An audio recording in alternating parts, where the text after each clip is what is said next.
श्री लिंग महापुराण कथा अर्थात श्री रामलिंग महापुराण कथा. सर्व साधकांना आनंदाची बातमी.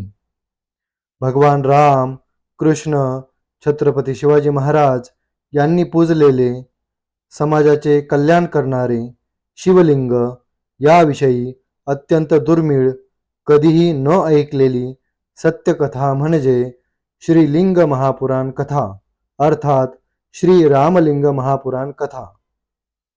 साधक हो, व्हीबीके ट्रस्टचे श्री अमृतमंथनेश्वर कल्किदत्त मंदिर, पाषाणवाडी, शिरूर, घोडनदी, जिल्हा पुणे, महाराष्ट्र येथील पंडित चतुर्वेद सायंटिस्ट श्री वत्सवक्षा भगवंत परमहंस परिव्राजकाचार्य श्री काशी विश्वेश्वरानंद सरस्वती महाराज यांच्या अमृतवाणीत श्री लिंग महापुराण कथा अर्थात श्री रामलिंग महापुराण कथा दररोज सायंकाळी 7 ते 8 या वेळेत अवश्य लाभ घेणे.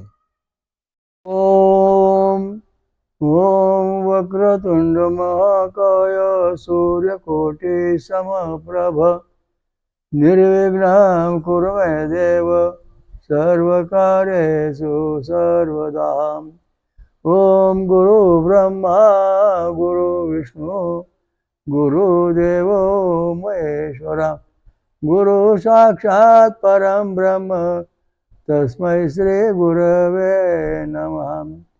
ओम दत्त दत्त राम राम ओम दत्त दत्त राम राम ओम शिव शिव शाम शाम ओम शिव शिव शाम शाम ओम शांताकारं भुजगशयनं पद्मनाभं सुरेशं ओम विश्वाधारं गगनसदृशं मेघवर्णं शुभांगनं ओम लक्ष्मीकान्तं कमलनयनं योगनिधानगम्यं वन्दे विष्णु भवहरं सर्वलोकैकनाथं. ओम शांती. आज आपण श्री लिंग महापुराण अर्थात श्री रामलिंग महापुराण कथा सांगायला सुरुवात करणार आहोत. त्या लिंग महापुराणाचं महत्व काय आणि ते ऐकायचं कशा करता, जग कसं निर्माण झालं, जग कसं संपतं, नंतर काय राहतं, परत काय होतं, हा महत्त्वाचा मुद्दा याच्यात मांडलेला आहे. तर बाह्य शुद्धी म्हणजे आंघोळ करणे, गंध टिळा लावणे, भस्म अंगाला लावणे ही बाह्य शुद्धी झाली. मग आंतरशुद्धी करायची. मग आंतरशुद्धी करण्याकरता नामस्मरण, भजन, गायत्री मंत्र, भजन, कीर्तन, जागरण, गोंधळ हे जे आपण करतो हे आपल्या शरीराची आंतरशुद्धी होते. आंतरशुद्धीचा अर्थ असा आहे, आपल्या रक्ताच्या ज्या पेशी आहेत त्या पेशींचे जे आकार कमी जास्त आहेत ते समतोल करणे हे कोणाचं काम आहे? भजन आणि कीर्तन यांचं काम आहे. गायत्री मंत्रामधून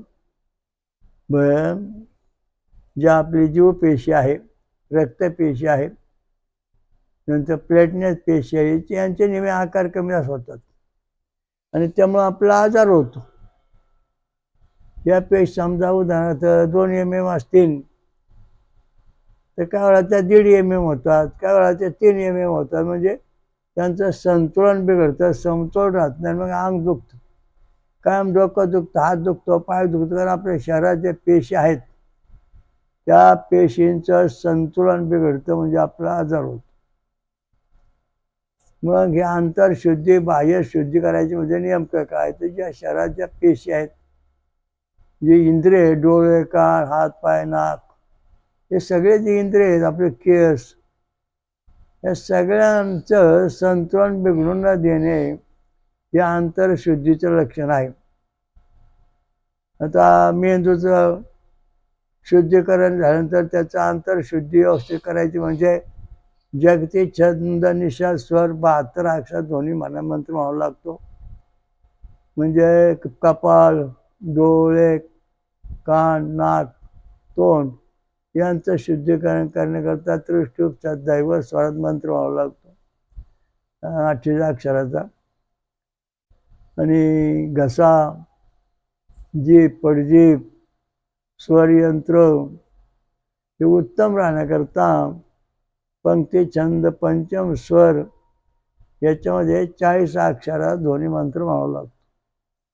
हृदय, हात, हासाळ्या, बरगड्या, पाठीचा मणका हे सगळं व्यवस्थित राहण्याकरता ब्रती, छंद, मांदांचा स्वर हा 36 अक्षराचा मंत्र म्हणावा लागतो. म्हणजे त्याच्यानंतर नाभी, बेबी, इथले अवयव, इथले शिरा, इथले अवयव सगळे शुद्ध होण्याकरता अनुष्ठुप, छंद, गांधार, स्वर हा मंत्र म्हणावा लागतो 32 अक्षरांचा. आता या ठिकाणी एक महत्वामध्ये नाभी म्हणजे बेंबी. या बेंबीमधून 72,000 नाड्या आहेत, ज्यांचे एक केंद्र आहे. आणि एक केंद्र सगळ्या मेंदूला, शरीरात सर्व ठिकाणी जोडलेलं, संवेदनशील जोडलेलं आहे. तो या सगळ्या शिरा ज्या आपल्या आहेत शुद्धी झाल्या पाहिजेत. त्या जर शुद्ध झाल्या नाहीत तर आपल्याला नेहमी संकटात तोंड द्यावं लागतं. म्हणून ते शुद्धीकरण झालं पाहिजे. त्यांची लांबी, उंची, त्यांचे आतले आकार, त्यांचं नंतर त्यांची जी जाडी आहे शिरांची ती समतोल शरीरात जशी तशी राहिली पाहिजे. हे अंतरशुद्धीचं लक्षण आहे. त्याप्रमाणे आपली हाडं 207 त्यांची वाढ व्यवस्थित झाली पाहिजे. शरीराचे काय गुणसूत्र, रंगसूत्र, जिन्स, जनुक हे जे आहे पचनक्रिया, इंद्रिय, मोठं छोटे आतडी जी आहे सगळी कामाला लागली पाहिजे. सगळं जिवंत बनायला पाहिजे.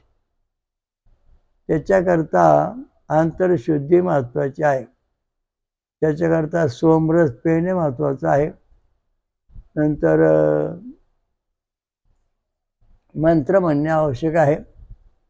आपण जेव्हा गायत्री मंत्र म्हणतो तेव्हा आपण जेव्हा सतत म्हणत राहिल्यानंतर आपल्याला या सगळ्या चक्रामधले ध्वनी बरोबर उमटतात, अक्षरं उमटतात, त्यांचं शुद्धीकरण होतं. आणि ते शुद्धीकरण झाल्यानंतरच आपलं जीवन सुरक्षित राहतं. तसं राहू शकत नाही. मग वेद मंत्र, गायत्री मंत्र,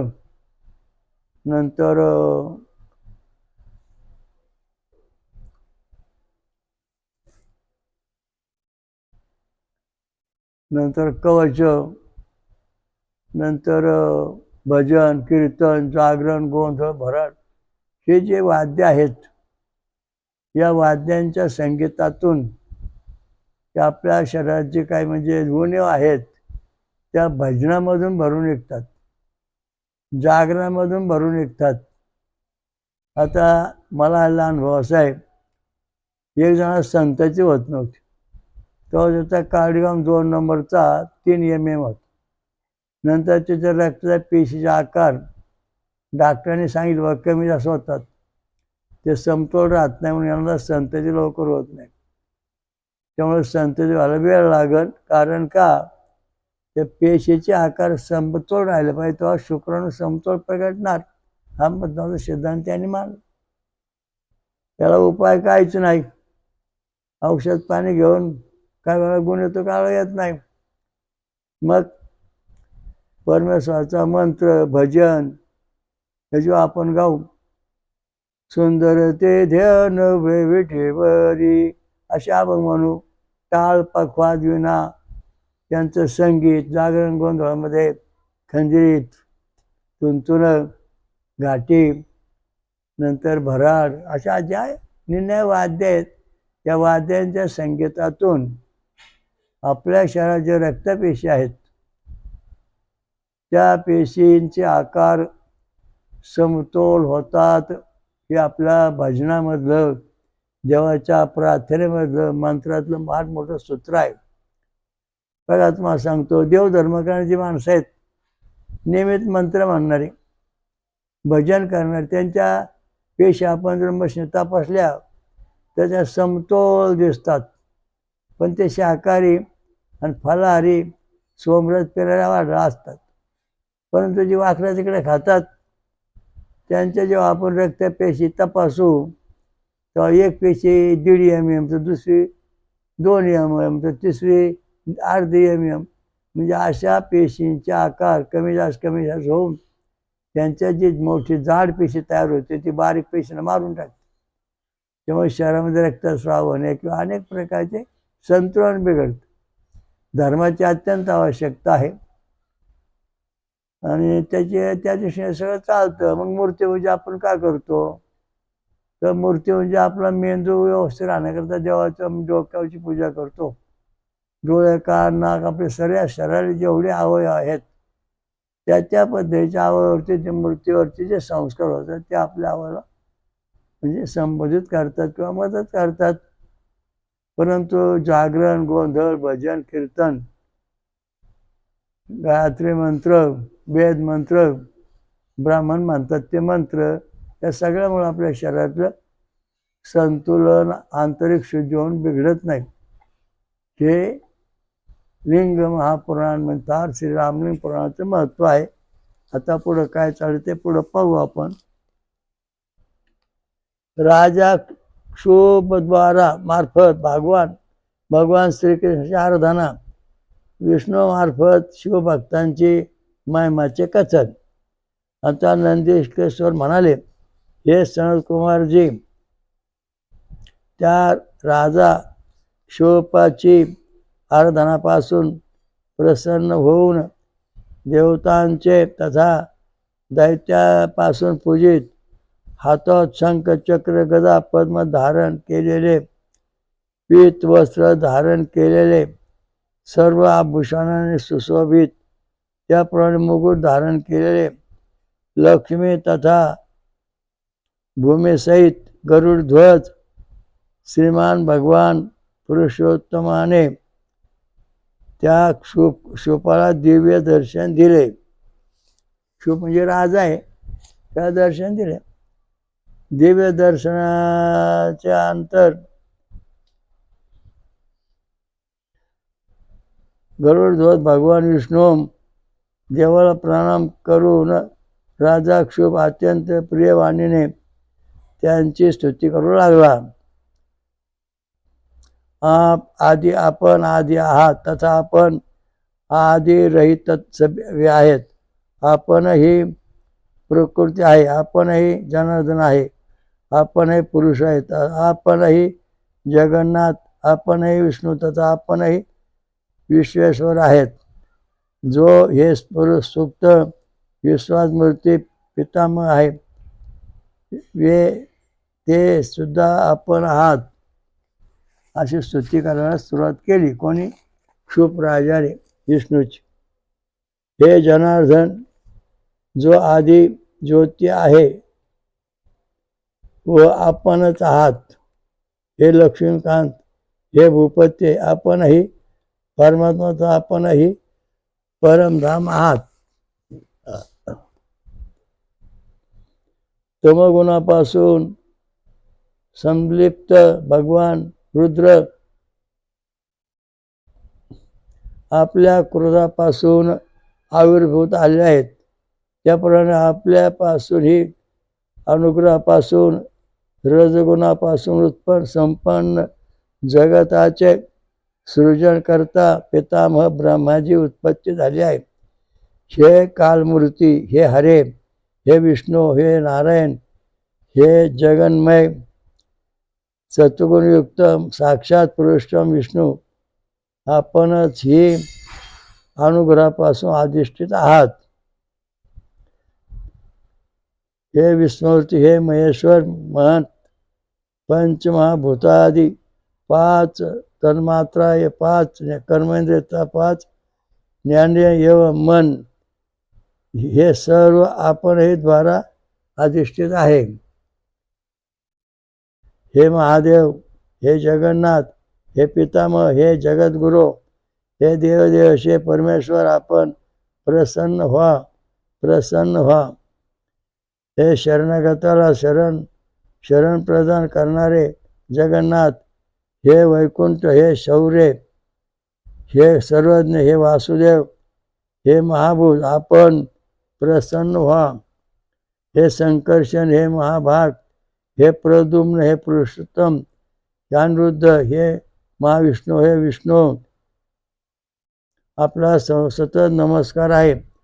हे विष्णू, हजार होण्यापासून युक्त तमोमूर्ती स्वरूप, पृथ्वीवर धारण करणारे, आयस संपन्न शेषनाग, आपले दिव्य तथा अव्यक्त आसनाचे स्वरूपात अधिष्ठित आहेत.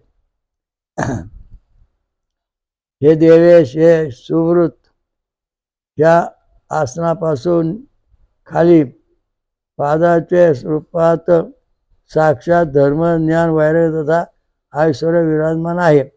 हे विभव, 7 पाताळ आपल्यापासून चरण रूपामध्ये, पृथ्वी जांगत रूपात, 7 समुद्र वस्त्राच्या रूपात, दिशाय विशाल रूपात, भुजात रूपात, अंतरिक्ष मस्तकाच्या रूपात, आकाश नाशिकाच्या रूपात, वायू नाशिकाच्या रूपात, दोन्ही नेत्र सूर्य चंद्राच्या रूपात, बाल मेघांच्या रूपात, तथा नक्षत्र, तारे आणि संपूर्ण गगनमंडळ आपले गळ्याचे आभूषणाच्या रूपात आहेत, अधिष्ठित आहेत.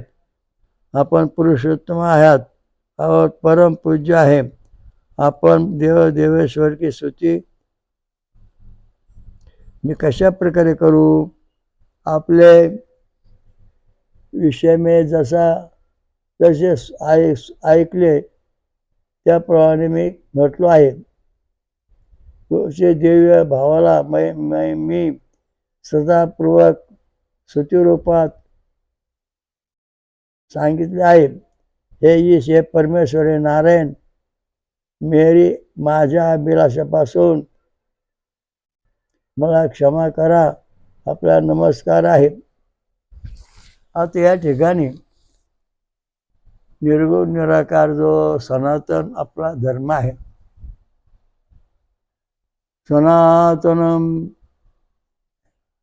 येनम आहू, जे ब्रह्म आहे त्याला सनातन म्हटलेलं आहे. सनातन हेच ब्रह्म आहे, त्याचा कधी नाश होत नाही. तोच परमेश्वर आहे. आणि जग आलं गेलं तरी सनातन नष्ट होत नाही, जसंच आहे. त्याचा जन्म होत नाही किंवा ते मरत नाही. आणि हा सनातन धर्म जो आहे तो आपला हिंदू धर्म आहे. आता या ठिकाणी भगवान विष्णू स्तुती क्षोप नावाचा राजा करतो आहे. आणि याचं कारण त्याने सांगितलं की भगवान महाविष्णू शेष नारायणच्या फणीवरती महासागरामध्ये विश्रांती घेतात. त्यांच्या नाभीतून ब्रह्मदेव प्रकट होतो आणि कपाळापासून ईशान रुद्रामध्ये महादेव प्रकट होतो. महादेवाच्या डाव्या भागातून पार्वती प्रकट होते. पार्वतीच्या उजव्या भागातून राधा, डाव्या भागातून लक्ष्मी प्रकट होते. मग पार्वती शंकराजवळ, लक्ष्मी विष्णूकडे, राधा कृष्णाकडे. मग राधा आणि लक्ष्मी यांच्यापासून सावित्री आणि गायत्री प्रकट होते. ही ब्रह्मदेवाकडे. अशा दृष्टीने ही रचना आहे. आता आपण विज्ञान जर पाहिलं तर या ठिकाणी आता आपण जो विषय मांडला की एकातून दोन, दोनातून हे तयार झालेलं आहे. आम्ही प्राण्याचं उदाहरण जर आपण घेतलं, आम्ही एकत्र एक पेशी प्राणी आहे. मग त्याचं 2 केंद्र तयार होऊन 2 पेशी तयार होऊन एका आम्ही 2 आमिबा, 2 4, 2 4 असे वाढतात. पेशी नष्ट होत नाही. त्याप्रमाणे या ठिकाणी सुद्धा पुराणामध्ये सिद्धांत मांडलेला आहे. तो सिद्धांत आहे की भगवान महाविष्णूच्या भगवान विष्णू एक पेशी प्राणी जळू आपण. त्यांच्या नाभीतून ब्रह्मदेव प्रगट झाला कमळामधून. त्यांच्या कपाळापासून रुद्र म्हणजे विष्णू म्हणजे शंकर प्रगट झाले. म्हणजे ह्या पेशींचे आकार एक पेशीपासून म्हणजे या विष्णूपासून दुसरी पेशी तयार झाली, त्यातून ब्रह्मदेव, पुन्हा त्यातून तिसरी पेशी तयार झाली, त्यातून शंकर प्रगट झाले. म्हणजे हे विधान आम्ही प्राण्यासारखं, आम्ही प्राण्यापेक्षा सुंदर इथं मानलेलं आहे. त्याच्यानंतर भगवान महाशंकराच्या डाव्या भागातून पार्वती प्रगट झाली. म्हणजे भगवान शंकर हे अमिबा, आणि अमिबाला दुसरी पेशी तयार झाली, दुसरं केंद्र ते पार्वतीच. मग ती पार्वती प्रगट झाली. मग पार्वतीला 2 केंद्र प्रगट झाली. उजव्या बाजूला राधा, डाव्या बाजूला लक्ष्मी प्रगट झाली. मला लक्ष्मी राधाच्यापासून सावित्री गायत्री प्रगट झाली. आणि मग अशा दृष्टीने पार्वती शंकराला, महालक्ष्मी विष्णूला, राधा कृष्णाला, सावित्री आई ब्रह्मदेवाला दिली. यांचे संसार सुखी होण्याकरता यांचे विवाह लावले. अशा दृष्टीने एक पेशीपासून, एक शून्यापासून, ओंकारापासून सगळं जग अशा दृष्टीने प्रगट झालेला सिद्धांत पुराणात मानलेला आहे. तो सिद्धांत विज्ञानाने आम्ही प्राण्याच्या मार्फत जगात मांडला. आम्ही प्राणी आहे एक पेशी, त्याला पुन्हा केंद्र आहे, दुसरी पेशी तयार होऊन तो आम्ही त्या प्राणी पण तयार होतो, वेगळा होतो, नंतर वेगळा होतो. म्हणजे तो आम्ही प्राणी आम्र आहे. त्याचप्रमाणे हे जे देवलोक आहेत, मानव आहेत, हे सुद्धा पेशी पद्धतीची निर्मिती आहे. आता एखादा संतती होते, म्हणजे त्याची तो एक पेशी आहे, मग त्याच्यापासून दुसरी पेशी तयार होते शुक्राणूची, आणि तिथून मग पुन्हा तसाच तो प्रगट होतो. म्हणजे हा सिद्धांत आहे मानलेला जगात प्रथम, तो अजूनपर्यंत जसा आहे तसा आहे, तो तुटला नाही, तुटणार पण नाही. अशा दृष्टीने ही रचना विज्ञान सांगितली तशी पुराणात पण सांगितलेलं आहे. हा तौलिक जर आपण अभ्यास केला आपल्या संपूर्ण ग्रंथाचा, तर जगात जेवढे शोध आहेत त्याच्यापेक्षा अत्यंत महत्त्वाचे मुद्दे आपल्या वेदात, आपल्या ग्रंथात, 4 वेद, 18 पुराणात, उपनिषदात, याच्यामध्ये सापडतो आपल्याला. संपूर्ण समाज हा कसा वागतो, काय राहतो, त्याला ज्ञान काय आहे सांगलं. क्षुप नावाच्या राजाने तिथेही प्रार्थना केलेली आहे, त्याचा पुढं पाहू.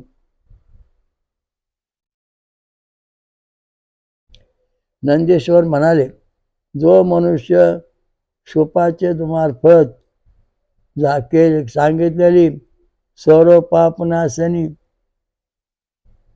विष्णू स्तुतीला भक्तिपूर्वक वाचतो, ऐकतो अथवा ब्राह्मणांना ऐकून देतो, तो विष्णू लोकाला प्राप्त होतो. आता या ठिकाणी स्तुती, स्तोत्र महत्वाचा मुद्दा, शुद्धीकरण, हे सगळं आलं. याप्रमाणे इंद्र आदीपासून मार्फत स्तुत केलेले जाणणारे अपराजय परमेश्वर, ज्यांचा पराभव कधी होत नाही, तो परमेश्वर विष्णूची भक्तिपूर्वक स्तुती करून त्यांचे चरणाचे वर मस्तक ठेवून झुकून प्रणाम करायचा. आणि त्यांच्याकडे कातर दृष्टीने पाहत अजून सूप राजा म्हणाला, हे भगवान, दधीच नामापासून लोकप्रसिद्ध एक धर्मांध तथा विनीत आत्मवाले ब्राह्मण आहे, जो पहिले माझे मित्र होते. शिवजीची आराधनापासून सदा तत्पर राहणारे कारण त्यांची कृपेपासून हे सर्व अवध्य आहे. हे देवेश, हे विष्णू, हे जगतपते, त्यांनी सभात माझे तिरस्कार करून डाव्या हाताने माझ्या शिरावर प्रहार केला.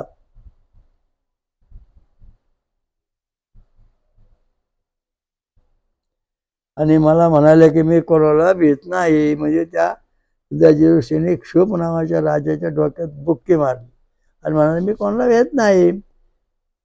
हे जगदीश्वर, मी त्या विप्र दधीचीला जिंकण्यासाठी प्रयत्न करीत आहे. हे जनार्दन, मी त्यांना मी कोणत्या प्रकारे जिंकू, आपण असा उपाय सांगा. नंदिकेश्वर बोलले की अशा प्रकारे विष्णूने सुद्धा महात्मा दधीचे अवध्य तत्व जाणून तथा भगवान शिवाचे अतुलनीय प्रभावाचे स्मरण करून ब्रह्माची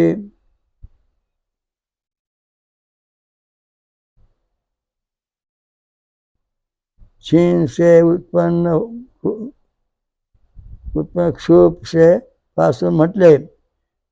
म्हणजे हा क्षुप नावाचा राजा आहे तो शिंकापासून निर्माण झाला ब्रह्माच्या. तो बोलतो, हे राजेंद्र, महेश्वराची भक्तीला प्राप्त विप्रांना कोणत्या प्रकारे भय नाही राहत नाही. हे राजन, विषयापासून रुद्राचे भक्त सर्वदा भयापासून मुक्त राहतात. हे पाव पाहिले असेल तर ते नीच क्यों न हो, कसे हो कुठल्या, पण फिर दधीची मुनीची बात ही काय आहे. तर याने सांगितलं दधी ऋषी ते ब्राह्मणच आहेत, परंतु किती नीच वृत्ती जरी मनुष्य असला आणि तो शंकरी भक्ती करत असला तर त्याचं कोणी वाकडं करू शकत नाही. हे महाभाग, हे भूपते, आता आपण आपल्या विजयाची आशा नाही. देवतासहित आपल्याला शापित होण्यासाठी होण्यासाठी मी दधीचीला क्रोधित करतो. हे राजेंद्र, त्यांचे शापाच्या रक्षणासाठी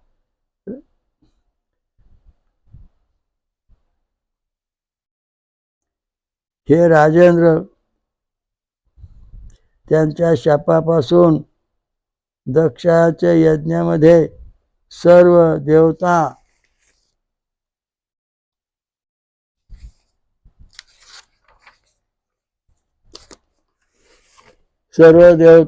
सहित माझ्या विनाश होणार आणि पुन्हा उत्थान होणार हो का. म्हणजे आपण जर समजा दधीने छळलं तर आपलं सगळं जग संपन्न आणि मग पुन्हा उत्थान होईल, मग पुन्हा आपली पुन्हा निर्मिती होईल. हा दधीचा महत्त्वाचा मुद्दा. ब्रह्म ज्ञान जे आहे, जे ब्रह्मसत्यम जगत मिथ्या, हे जे तत्वज्ञान आहे हे दधी ऋषींना अत्यंत अवगत होतं. मग दधी ऋषींचा आश्रम कुठं आहे.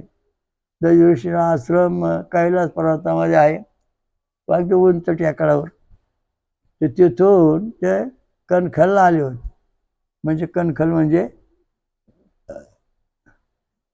दक्षरायाच्या यज्ञाला आले होते, पण तिथं शंकर पार्वतीला आमंत्रण नसल्यामुळे दधी ऋषींचं आणि दक्ष राजांची तक्रार झाली. चारी वेदांनी पण त्यांना सांगितलं बाबा भगवान शंकराला आमंत्रण द्या, पण त्यांनी त्यांची निर्मच्छा केली, आमंत्रण दिलं नाही शंकर पार्वतीला. त्यामुळं दधी ऋषीने कैलास पर्वत कणखल सोडून शिरूर क्षेत्रामध्ये वास्तव्य केले. रामलिंग मंदिराच्या देवळेश्वराचं जे मंदिर आहे तिथं येऊन राहिले, असा इतिहास आहे. आणि मग या ठिकाणी त्यांचं बरंच मोठं कौतुक झालेलं आहे, इतिहास झालेला आहे. त्यांनी घोड्याच्या मुखाने वैष्णव विद्या शिकवली. नंतर ब्रह्मास त्यांच्या हस्त्या काढून व इंद्राने दधीला वत्रासुराला मारले. अशा कथा या शिरूर क्षेत्रात घडलेल्या आहेत. सर्वात मोठं क्षात्र रावणापेक्षा मोठं. नंतर हिरण्यकश्यप हिरण्याक्षपेक्षा मोठं. सर्वात मोठा कंसपेक्षा राक्षस मोठा विद्वान वत्रासुर. आणि त्याला मात्र दजी ऋषींच्या हाडाच्या अस्त्राने मरण आलेले आहे. दजी तरुणाथाच्या मंदिरापासून तर देवदर्शनाच्या एरियात महायुद्ध झालेलं आहे. जगात पहिलं महायुद्ध इथं झालं.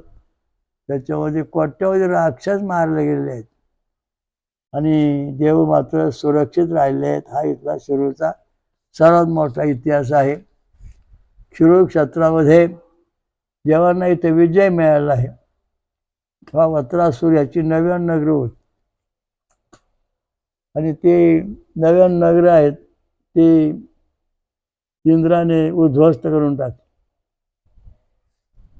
त्यामुळं राक्षसी प्रजा जी होती ती प्रजा पृथ्वीवरून कमी झालेली आहे. हे दजित ऋषी जे आहेत हे ब्रह्मपुत्र आहेत आणि अतिशय बुद्धिमान हुशार ज्ञानी पंडित आहेत. तर ते यज्ञ कुठं करीत होते? कोणते यज्ञ करायचे? आपण त्यात आता ते देवळे सोडून राहायचे. नंतर ते का सकाळच्या पारी असो कुंभ आमर्ज म्हणजे अन्नपूर संगमावर जाऊन आंघोळ करायचे, हातावर लिंग करून पूजा करायची.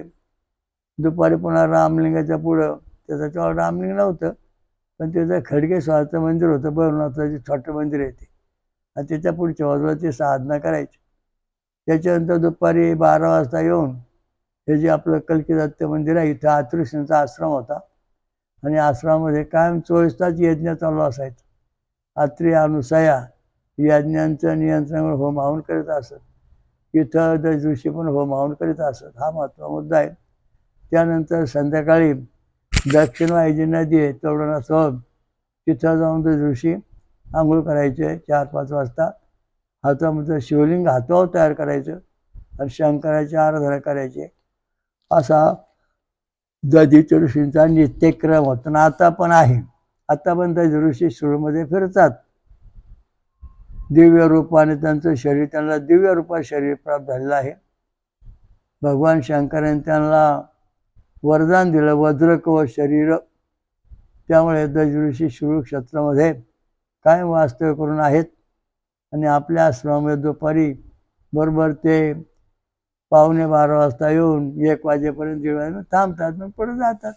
त्यांचा नित्यक्रम अजून चालू आहे. त्यांचं राहण्याचं मुख्य मंदिर रामलिंगाच्या दक्षिणेला देवळेश्वर जे टेकडं आहे ते आता बांधलंय गावकऱ्यांनी. पूर्वी फार पडलं होतं. ते चांगलं मंदिर आहे आणि त्या ठिकाणी घोड्या तोंडाच्या आकाराचं शिवलिंग असून त्यात अश्विनी कुमार त्या दोघांचे शिवलिंग आहेत. सगळे मांडणूक इथे आहे आणि पुढच्या बाजूला त्या अश्विनी कुमारांचा पुतळा आहे. तिथे नंदिकेश्वराचा पुतळा असून त्याला घोड्याचा तोंड आहे म्हणून तो अश्विनी कुमार. या ठिकाणी परिपूर्ण मांडणुका दज ऋषींची आहे. शिरूर क्षेत्रामध्ये सर्वात अजिंक्य असा जर कोण जगातला ऋषी असं आहे शक्ती ती दज ऋषींची आहे. तिचं आपण नित्य स्मरण केलं पाहिजे. दज ऋषींची जय म्हटलं पाहिजे म्हणजे आपला अपेस कधी येणार नाही. वत्रासारखे मोठ्या राक्षस विद्या जादूटोणा करणी भानामती नंतर जे काय वाईट गोष्टी आहेत ते सगळ्या नष्ट होतात. आणि उत्तरायण दक्षिणामध्ये आंघोळ करा. उत्तरायला अन्नपूर्वा दक्षिणाला तोंडाचं आंघोळ करा. दज ऋषींचं स्मरण करा म्हणजे तुम्हाला 24 तास आयुष्यभर सुखशांती मिळेल. हा इथं महत्त्वाचा मुद्दा आहे.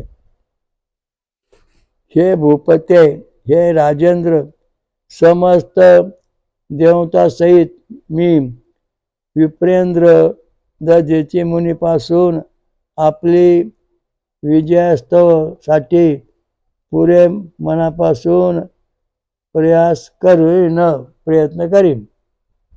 नंदीश्वर म्हणाले भगवान विष्णूचे हे वचन ऐकून शुकने मना पाहून त्या म्हणाले, आपण असेच करा. येथे भक्तवत्सल भगवान विष्णू ब्रह्माचं रूप धारण करून दधीचे मुनीपासून आश्रम पोहोचले. जगद्गुरु विष्णूने ब्रह्मऋषी दधीचीला प्रणाम करून त्यापासून म्हटले. आता या ठिकाणी जो आश्रम आहे आपल्या शिरूरला, इथे येऊन हे पोचलेले आहेत विष्णू भगवान. यांच्या आश्रमात नमस्कार केलेला आहे. श्री भगवान म्हणाले, हे शिव आराधना तत्पर निर्विकार मनुष्य देधीच, मी आपल्यापासून एक वराची याचना करण्यासाठी आलो आहे. आपण मला वर देण्याची कृपा करा. देवदेव विष्णूचे या वचन प्रार्थना का ऐकून दधीचीने म्हटले, मी आपके सभी भावना तथा मनोरथाला समज गेलो आहे. मला आपल्यापासून कोणत्या प्रकारची भीती नाही. हे जनार्दन, आपण येथे ब्रह्माचं रूप धारण करून आले आहात. हे देवेश, हे जनार्दन, भगवान शिवाची कृपापासून मी भूत भविष्य तथा वर्तमान सर्व कुछ जाणतो आहे. हे सुहृत, आपण हे विश्वरूप सोडून द्या. हे देवेश, हे मधुसूदन, शुकने आपल्या कार्यसिद्धीसाठी आपल्याला अर्धना इथे पाठवले आहे. हे भगवान, हे हरे, आपली य भक्तवत्सलता मला पूर्ण रूपापासून विदित आहे. हे भगवान, हे हरे, आज येथे मी आपली वै भक्तवत्सलता विद्यमान आहे. आता या ठिकाणी दधीचे ऋषी जे आहेत आपले शिरूर क्षेत्र राहत होते. किती मोठं भाग्य आहे बघा. आता ते मंदिर झालंय, पण याचं काही माहितीच नाही लोकांना. काय चालतंय ते वेदात काय सांगितलं त्याचा कधी विचार केला नाही. का सांगितलं नाही. पण ही दधी ऋषींचा आश्रम आहे. दधी क्रिया सकाळी उठून संगमात आंघोळ करणे, दुपारी खडगेश्वर म्हणजे रामण्याजवळ पुढं जो कोणाचं मंदिर आंघोळ करणे, पूजा करणे, दुपारी कलकी दत्त मंदिरातलं म्हणजे रात्रीशींचा जो इथे यज्ञ होता अनुषाचं पिऊन पूजा करणे, संध्याकाळी 5 वाजता तळवाडी जाऊन आंघोळ करणे, पूजा करणे, शिवलिंगाची आराधना करणे. तो त्यांनी काय सांगितलं, हे विष्णू, तुम्ही जरी माझ्याकडे माझी परीक्षा घ्यायला करता ब्राह्मरूपात आला असला तरी मी शंकराची भक्ती करतो आहे. ते मला कोणापासून कसलीही भीती नाही. भगवान शंकराचं आपला पूर्ण वरदान आहे.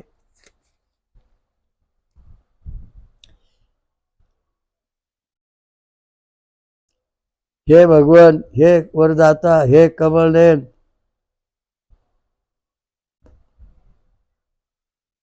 अशी जर आपली भक्तवत्सलता आहे, आपुलकी आहे, तर आपण स्वसमज करून हे सांगा की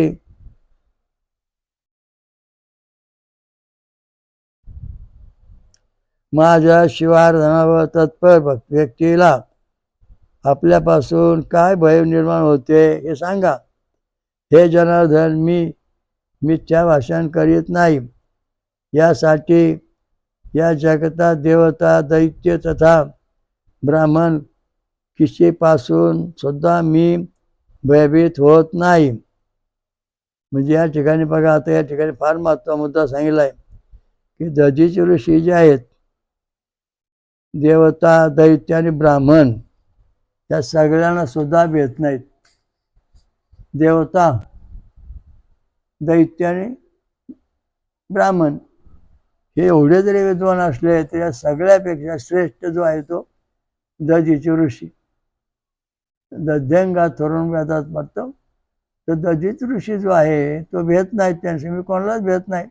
आणि भेटण्याचं मला कारण नाही, कारण माझा शिवचंद्रमावळी बनींद्र भगवान शंकर हे माझं दैवत आहे. त्याची मी उपासना करतोय. तर मला कसल्या प्रकारची भीती नाही. भगवान शंकर मला वरदान दिलेलं आहे.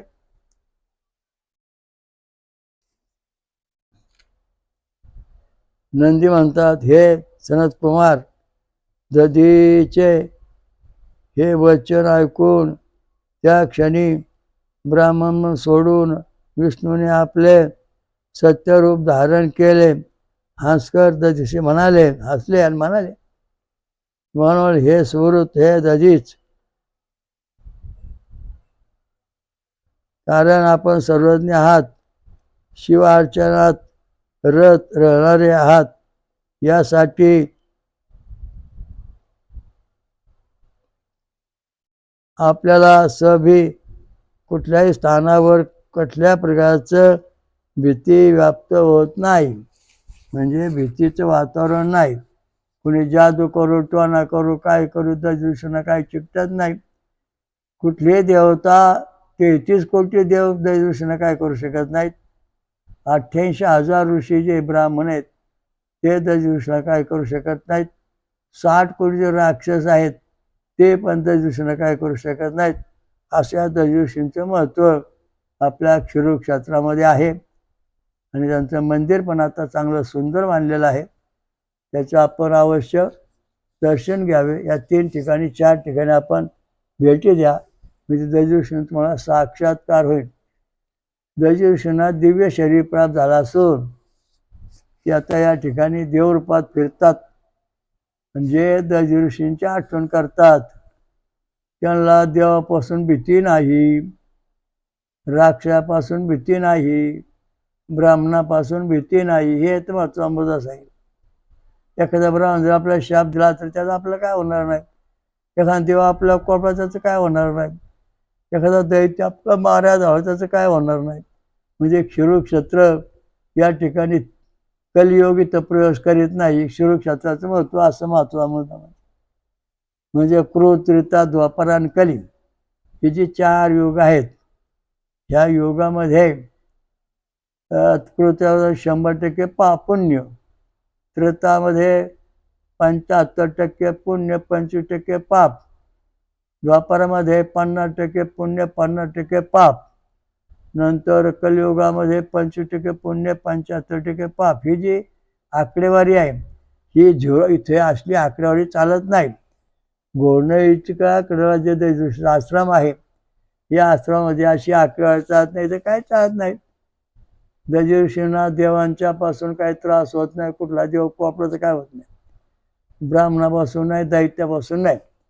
मग आपण दजऋषींचं ध्यान केलं, त्यांच्या नावाने होम हवन केलं, अश्विनी कुमारांचं ध्यान केलं, इंद्राचं ध्यान केलं, शंकराचं ध्यान केलं, तर आपल्याला या सगळ्या विद्या ऐश्वर दजऋषींना जे होतं प्राप्त ते आपल्याला प्राप्त होऊन ते मिळवण्याकरता आपल्याला उत्तरायणामध्ये अन्नपूर्ता सुकुम आमरस संगमत आंघोळ करायला पाहिजे. नंतर दक्षिणामध्ये तोडवनाथ येथे आंघोळ करून पर्वण महापर्वणी साधली पाहिजे. शिमस्त पर्वणी साधली पाहिजे. महाकुंभाची पर्वणी साधली पाहिजे. या दृष्टीने आपण जर साधना केली तर आपल्याला कुठल्या प्रकारची भीती नाही. कारण आपला कुठला देव कोपणार नाही. आपल्याला कुठल्या राक्षसापासून पीडा होणार नाही. तसंच कुठल्या ब्राह्मणाचा शाप तळताट आपल्याला लागणार नाही. म्हणजे हे दजऋषींचं महत्त्व आहे. त्यांना असणारी भगवान शंकराची कृपा आहे. तीच कृपा आपल्याला पण होऊ शकते. ओम दत्त दत्त राम राम, ओम दत्त दत्त राम राम, ओम शिव शिव श्याम श्याम, ओम शिव शिव श्याम श्याम, ओम दत्त दत्त राम राम, ओम दत्त दत्त राम राम, ओम शिव शिव श्याम श्याम, ओम शिव शिव श्याम श्याम. ते या ठिकाणी दजऋषीने आपली हस्त्या तयार करून अत्रासूर मारला. त्यामुळं तुमच्या मग चेडे गोटे काळी विद्या बंगाली आघुरी काय असं नसतं. ती त्यावेळी 22 डिसेंबरला अन्नापूर संगमाच्या इथं स्नान करणे, रामलिंगाची पूजा करणे, नंतर 21 जूनला दक्षिणायनमध्ये तरुणात इथं आंघोळ करणे, तरुणाची पूजा करणे, मधून मधून कल्की दत्त मंदिरात म्हणजे आतृषींच्या अनुसमातेच्या आश्रमात येणे आणि इथे होम हवन करणे, एवढं केलं तर तुम्हाला जगामध्ये तुमचं आयुष्य वाढणार, कोणी आयुष्य कमी करणार नाही. अशी ही सगळी इथे यंत्रणा आहे. आतापर्यंत जवळजवळ असंख्य भाविकांनी आपण सांगितल्याप्रमाणे या ठिकाणी स्नान पर्वणी चालू केलेली आहे. 22 डिसेंबरला अन्नपूर संगमाला आंघोळ, 21 जूनला तरुणातला आंघोळ, नंतर रामलिंगाचं दर्शन, देवडी स्वातंत्र्य दर्शन आणि नंतर आपलं यज्ञ होम हवन हे सगळे कार्यक्रम या शिरूर क्षेत्रामध्ये चालू आहे. संगम, रामलिंगाचं मंदिर, देवळाचं मंदिर, नंतर तरुणाचं मंदिर, नैचकडाचं, नंतर आपलं कल्की मंदिर, सगळ्या ठिकाणी आता उत्तम सोयी सुधारणा झालेली आहे. आणि या ठिकाणी शिरूरची लोकसंख्या भरपूर आहे. 2-3 लाखाच्या आसपास भाविक मंडळी आहेत आणि रोज या ठिकाणी देवधर्माची आराधना चालू असते. त्यामुळे इथल्या भाविकांना हे असे जादूटोणा करणे बिरणे अजिबात चिकटत नाही. हा इथला महत्त्वाचा मुद्दा आहे. आणि जे भाविक त्या कल्की दत्त मंदिरात या स्नान या जे इथं आहे ते करतात त्यांना सुद्धा सुखशांती मिळते. इतका महत्त्वाचा मुद्दा आहे. पुढे सांगतो, हे सुवृत्त हे सनत कुमार दधिजाचे वचन ऐकून त्याच वेळी ब्राह्मणरूप सोडून विष्णूने आपले खरे रूप धारण केले. हसून म्हणाले, भगवान म्हणाले, हे सुवृत, हे दधीच महर्षी, कारण की आपण सर्वज्ञ आहात. शिव अर्चनामध्ये निमग्न राहता रत असता. यासाठी आपल्या सर्व आपण सर्व स्थानावर कितीही प्रकारचे भय व्याप्त होत नाही. तुम्हाला भय लागणार नाही, भीती निर्माण होणार नाही. हे विप्रवर आपला नमस्कार आहे. माझा आग्रह आहे की आपण एक वेळ सभात शुभे बोला की मी आपसे, तुम्ही एकदा असं म्हणा. हे देवऋषीनं सांगितलं, त्या क्षुप नावा जो राजा आहे त्या सभेत चला आणि सांगा, मैं आपसे डरता हूँ, मी आपला भीतो.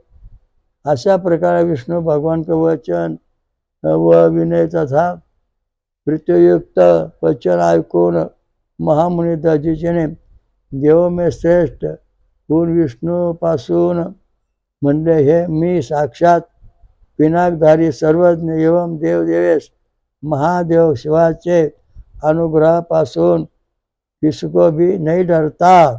हे भेटच नाही, घाबरायचं कारण नाही. तत्पश्चात त्या मुनी दधीचेचे वचन ऐकून भगवान विष्णू क्रोधित होऊन उठले आणि त्यांनी मुनिश्रेष्ठ दधीचला धगधग करण्याच्या इच्छाशी आपलं चक्र उठवले. क्षुप के सामने मनुने दधीचे प्रभावापासून विष्णूचे चक्र कुंठित झाले. आता विष्णू चक्र दधीच्यावर काय करू शकलं नाही. कुंठित अग्रभावाले सुदर्शन चक्राला पाहून ते दधीची हसते हसते असतचे अभावक भाषक चक्रधारी विष्णूला म्हणाले, हे भगवान, हे विष्णू, पूर्वकाळात आपण भी अत्यंत प्रयत्नपूर्वक शिवकृपापासून ही अति भयावह सुदर्शन नामक चक्र प्राप्त केले आहे. आता हे चक्र मला शिवभक्ताला काही करू शकत नाही. आता आपण ब्रह्मास्त्र आदी अन्य अस्त्रांचे माझ्यावर मारण्याचा प्रयास करा. नंदकिशोर म्हणाले, हे सनतकुमार, दधीचे हे वचन ऐकून तथा आपले अस्त्र निष्ठेत पाहून शिवविष्णूने समस्त प्रकारचे अस्त्र उत्पन्न केले आणि वे चारों बाजूने त्यांच्या उपर प्रहार केले. महान बलशाली शास्त्र देवता लोक भी त्या एकमात्र ब्राह्मणापासून युद्ध करण्यात प्रवृत्त झाले ना. विष्णू की सहायता करण्यामध्ये तत्पर झाले. तब वज्रतुल्य हाडणीवाले इंद्रियजनित दधीचेने एक मोठी कुश घेऊन भगवान शिवाचे स्मरण करून सभी देवतांचे ऊपर अंगावर फेकले. ते कुश काढल्याने ते समान दिव्य त्रिशूल झाले सगळ्या कुशाचे. त्यावेळी दुसरी प्रलयकाली के तुल्य प्रतीत होणारे दधीचेने सर्व देवतांना भस्म कर देण्याचा निश्चय केला. हे मुने, इंद्राचा विष्णू आदी देवताने जो आश्रय दधीचे ऊपर सोडले वे सब उस त्रिशूल के प्रणाम करने लागले. हे जे त्रिशूल तयार अनंत त्रिशूल तयार झाले त्यांना दधीची ऋषींच्या त्या कुशामधून अस्त्र तयार झाले. त्या अस्त्रातून सगळे देव त्यांना नमस्कारायला लागले. म्हणजे हे देवक झालं, याला देवक म्हणतात. देवक म्हणजे आपलं जे देवक असतं ना त्याला सगळ्या ऋषी देवदेवता हरू शकत नाहीत. म्हणून आपलं देवक काय म्हणून आपण म्हणतो, आमचं देवक पानकणीस, भगवान श्रीकृष्णा देवक पानकणीस, यादव जाधव कळली यांचं देवक पानकणीस, नंतर रामप्रभू जे वंश आहे त्यांचं देवक सूर्यफूल, सूर्याची काळी असं मानलं जातं. या दृष्टीने देवक म्हणजे आपलं जे देवक आहे, पातपाली वगैरे किंवा काय मोरपीस वगैरे, त्याच्यावरती अनेक वेळा देवांनी हल्ले केले, राक्षसाने हल्ले केले, ब्राह्मणांनी हल्ले केले. परंतु ह्या देवकाला काय झालं मग याला देवक मानलं जातं. हे खरं शास्त्र लिंगपुराणात सांगितलेलं आहे. हे द्वेश्रेष्ठ, हे पाहून सर्व देवता पराक्रम शून्य झाले, व्याकुळ होऊन पळू लागले. तर परमेश्वर भगवान विष्णूने आपल्या शरीरापासून आपल्याही तुल्य करोडो दिव्य गण उत्पन्न केले. मुनिवर दधीचेने क्षणभरात त्या सगळ्या अनंत विष्णुगणाला जाळून टाकले. त्यानंतर दधीचीला विस्मित करण्यासाठी निमित्त भगवान विष्णूने विश्वरूप धारण केले. विपेंद्र दधीचीने त्या विष्णूच्या शरीरामध्ये साक्षात देवतांना पृथक गणांना पाहिले. त्या समय विश्वमूर्ती विष्णूचे शरीरामधून करोडो रुद्रगण तथा करोडो ब्रह्मांड विद्यमान झाले पाहिले. आता या ठिकाणी दधीची ऋषींना भगवान विष्णूने विश्वरूप दाखवलं तेव्हा हजारो ब्रह्मांड, हजारो देवदेवता, अनंत कोटी ब्रह्मांड हे सगळं दधी ऋषीने पाहिलं आणि त्यांना आनंद झाला. या ठिकाणी आपला भगवान विष्णूचं दर्शन झालेलं आहे. त्यावेळेस च्यवनपुत्र दधीची महामुनी हे सर्व काही पाहून विस्मित झाले आणि विश्वरूप धारण केले.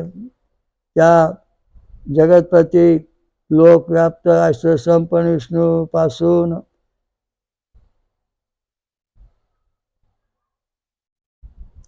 त्यांच्यावर जलाचे पाणी शिंपलं आणि म्हणाले, हे महाभाऊ, मायाकात परित्याग करा.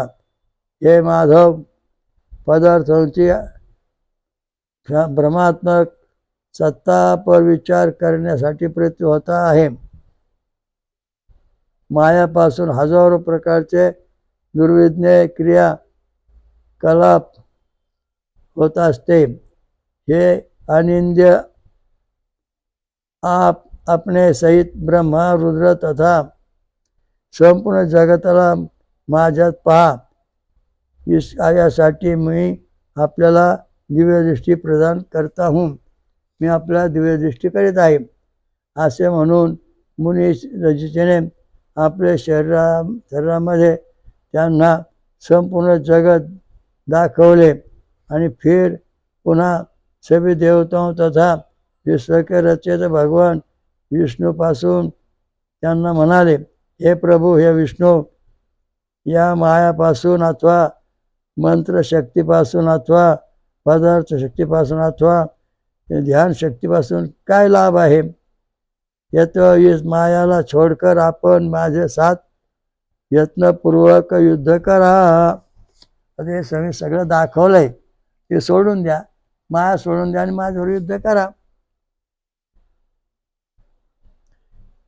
त्या दधीचीचे वचन ऐकून तथा त्यांच्या अद्भुत स्वप्रभाव पाहून देवगण व्याकुळ होऊन पुन्हा पळू लागले.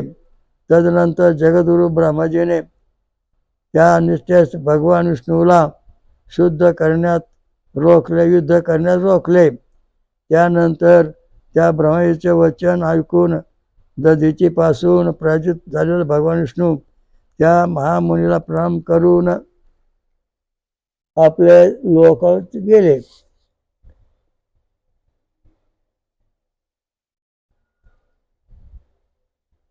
त्यानंतर अत्यंत दुःखी तथा व्याकुळचित राजा क्षुभ मुनीश्वर दधीचीची विधिवत पूजा करून त्यांना पुन्हा पुन्हा प्रणाम करून त्यांची प्रार्थना करू लागला. हे दधीच, हे देव, हे मेरे माझ्याद्वारा अज्ञास्वत झालेले अपराधाला आपण क्षमा करा. हे सखे, आप सदरुद्र भक्ता विष्णू तथा अन्य देवता तथा क्या कर सकते आहे? आपल्याला कोणी काय करू शकत नाहीत. हे दिवस आप प्रसन्न झाले पाहिजे.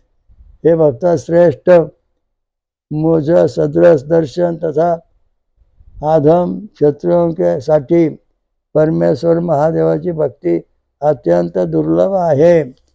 महादेवाची भक्ती करा, त्याशिवाय तुम्हाला शक्ती प्राप्त होणार नाही. तपस्यामध्ये श्रेष्ठ मुनीश्वर दधीचीने राजा क्षुभ की वाणी ऐकून त्याचे उपानुग्रह करून दिला तथा श्रेष्ठ देवताओं प्रशाप दिला की विष्णुदेव, रुद्र, इंद्र तथा मुनीश्वर सहित सभी देवता महान आत्मवाले दक्ष प्रजापती पवित्र यज्ञामध्ये रुद्राचे कोपाग्नी दग्ध होऊन जातील. अशा प्रकारे देवतांचे शाप देऊन दुःश्रेष्ठ दधीचीने क्षुभकी व पाहून म्हटले, हे राजेंद्र, ब्राह्मण सभी देवताओं, राजाओं तथा विविध गणों के पूज्य है. अतः हे नृपश्य ब्राह्मण ही सबसे अधिक बलशाली तथा परम ऐश्वर्याचे संपन्न होते आहे. असे म्हणून महातेजस्वी मुनी दधीच आपल्या कुटीत गेले तथा राजा क्षुभ दधीचीला प्रणाम करून आपले घरला झाला. यह युद्धस्थान एक तीर्थभर झाले आहे, जो स्थानेश्वर नाम से जाना जाता. स्थानेश्वर दधीचे सेवन करण्यात मनुष्य स्थान करता है. हे महामुने संतकुमार, हे मैंने आपले संक्षिप्त दृश्य विवाद दधी तथा भगवान शिवाचे वर्णन केले आहे. जो मनुष्य क्षुभ तथा दैत्य इस दिव्य विवाद का पठन करते व अमृतला प्राप्त होऊन मोक्ष देहाचा अंतला मिळून ब्रह्मलोकात प्रार्थना करीन. जो कोई सुद्धा पाठ करून शुद्ध स्थळ प्रवेश करता व से मृत्यूपासून कशा प्रकारचे भय राहत नाही व संग्राम सदा विजेता राहतो आहे, त्या स्थळ विजेता मिळते, असे या ठिकाणी सांगितलेलं आहे.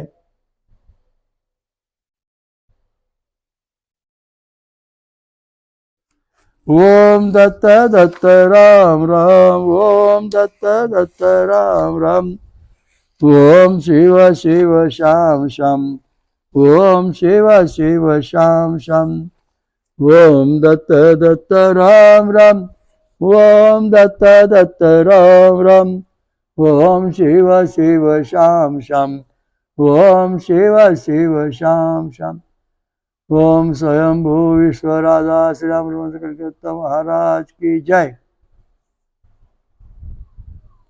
स्वयंभू महापंचसागरेश्वरी महादुर्गा शाकंभरी माता की जय। ब्रह्मशात्री महासती अनुसया माता की जय। सर्व देव देवता की जय, साधु संतन की जय, धर्म की जय व हरिओम दत्त। ओम शांती शांती शांती। VBK ट्रस्ट ची योजना बेकारी संपविणे, वेदमंत्र आणि रक्तगट प्रचार करा, समाजाकडून मदत होते। जगभर घरोघरी प्रचार करा। अधिक माहितीसाठी पुढील पत्त्यावर भेट देणे किंवा संपर्क साधणे। VBK ट्रस्टचे स्वयंभू विश्वराजा श्री अमृतमंथनेश्वर कल्किदत्त मंदिर, पाषाणवाडी, शिरूर, घोड नदी, जिल्हा पुणे, महाराष्ट्र। हरिओम दत्त।